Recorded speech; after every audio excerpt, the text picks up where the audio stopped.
Tôi là Gambrinus, một kẻ học việc bình thường. Tôi luôn tin rằng tuy không phải ai cũng có thể trở nên xuất chúng, nhưng một người xuất chúng có thể đến từ bất cứ đâu, miễn là luôn sục sôi ý chí. Tôi không xuất thân trong hoàng tộc, nhưng tôi được tôn làm vua. Ngày tôi tạo ra một loại bia huyền thoại.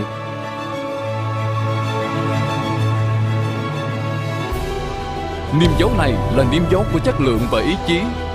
Và ý chí đó sống mãi với Gambrinus Superior, một kiệt tác từ các bậc thầy ủ bia tiệp với 100% đại mạch tiệp. Gambrinus, sức mạnh ý chí.